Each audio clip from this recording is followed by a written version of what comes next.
On News 4 Live at 5:30, we're tracking heavy rain, gusty winds, and lightning across southern Arizona. News 4 at 5:30 starts right now. Investigating for you. This is News 4 Tucson, live at 5:30. Hello everyone, and thank you for joining us. Parts of southern Arizona got hit hard with thunderstorms and heavy rain today, causing some big headaches for drivers throughout the area. Yeah, check out this video sent in by Eileen Larona. You can see traffic at a standstill near Vail earlier today as water flows through the roadway. So let's head straight over to News 4 Tucson's Stephanie Weaver with more on all this rain. Hey, Stephanie.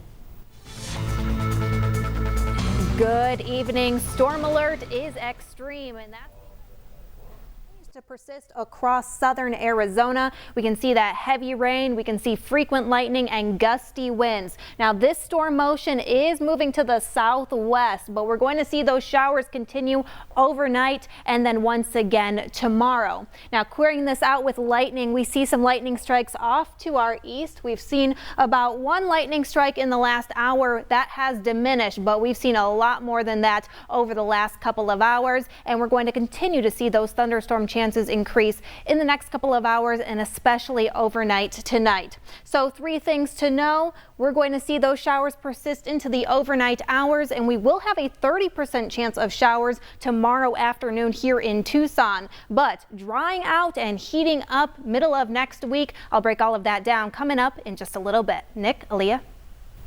And with all of those thunderstorms, water is still on roadways throughout our area. News 4 Tucson's Eric Fink is now live in Midtown with more on how it's affecting drivers. Eric? Hey there, Nick, Aaliyah, and I'm going to step right out of the way. You can see this Midtown wash had a lot of water in it about a half hour ago. The water has since receded. We've got some folks here as well, but we've seen a lot of monsoon storm activity throughout the day. And as Stephanie mentioned, flash flood warning still in effect until 5:45 for northeastern part of Pima County. I talked with John Walker from Rural Metro Fire just a little earlier. He says his crews responded to 1 swift water rescue this morning near Houghton and Irvington, but when they got on scene, those folks had already self-rescued, and we've seen a lot of lightning today. And as again Stephanie mentioned, these storms will persist throughout the night and into the early morning hours of tomorrow. So for drivers, just be careful, give yourself plenty of time to get to where you need to go as we continue to see some monsoon storm activity this evening. We are live tonight in Midtown. I'm Eric Fink, News 4 Tucson, guys. Thank you, Eric. Tonight we're learning new information about what happened after a mass shooting in an El Paso Walmart last weekend. Newly released records show the alleged shooter confessed after he was taken into custody. Blaine Alexander has the latest. When police closed in, the accused El Paso gunman did not try to run.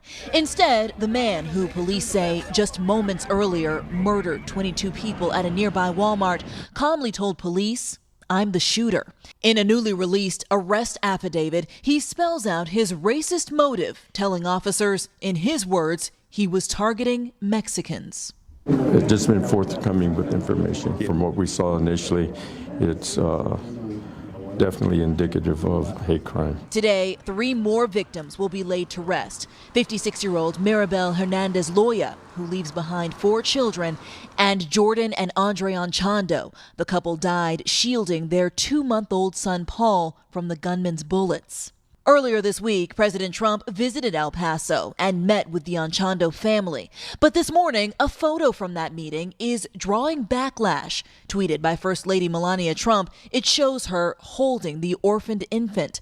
President Trump standing alongside them, smiling and flashing a thumbs up, a pose he used in other White House photos throughout the day. That horrible, creepy picture of him with a thumbs up with Melania holding an orphaned infant, I think says it all. But the criticism came fast, many calling his picture with the infant insensitive. But the baby's uncle tells the Washington Post the president was just there as a human being, consoling us and giving his condolences, adding that his slain brother, the child's father, was very supportive of President Trump.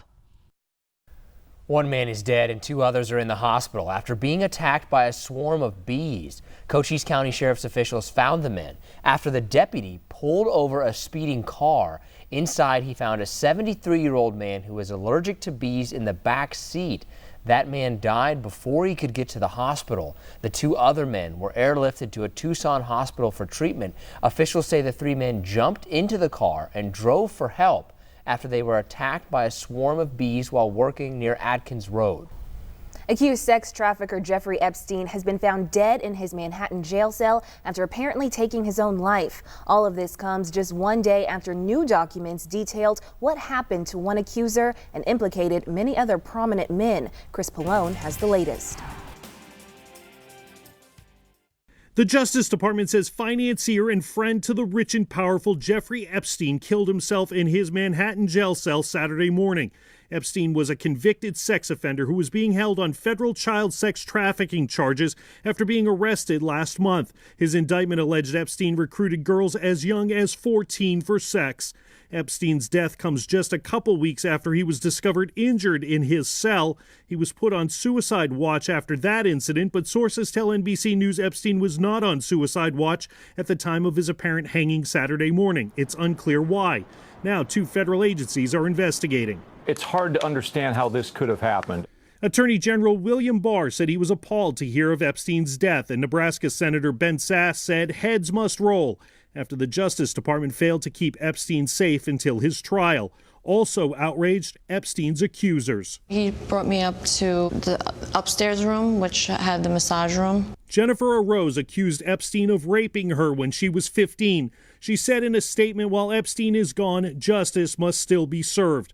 A sentiment echoed by attorneys for more of Epstein's alleged victims. We are not giving up. He is not going to escape justice, even in death. And those who enabled him certainly are not going to escape justice. The U.S. Attorney in Manhattan says the investigation into Epstein's conduct and the conspiracy he was accused of taking part in continues. Chris Pallone, NBC News. A Pima County man accused of killing his mother has reached a plea deal. Justin Vandergrift pled guilty to domestic violence and second-degree murder. Prosecutors say Vandergrift killed his mother in October of 2017 during an act of domestic violence. Sheriff's deputies haven't said how Vandergrift's mother was killed, only that there were obvious signs of trauma. Vandergrift is scheduled to be sentenced on September 23rd. A World War II veteran was remembered for his service today. A memorial was held at the Arizona Veterans Memorial Cemetery in Marana, and News 4 Tucson's Janelle Confair was there. It's new at 5:30. Furman Miller served in World War II as a B-17 and B-29 pilot, putting in 20 years of Air Force service with an additional 23 years at the Federal Aviation Administration. He lived to the ripe old age of 101. He left a legacy. He brought home his plane with 6 feet of wing missing and still said the plane flew good. He got a Purple Heart.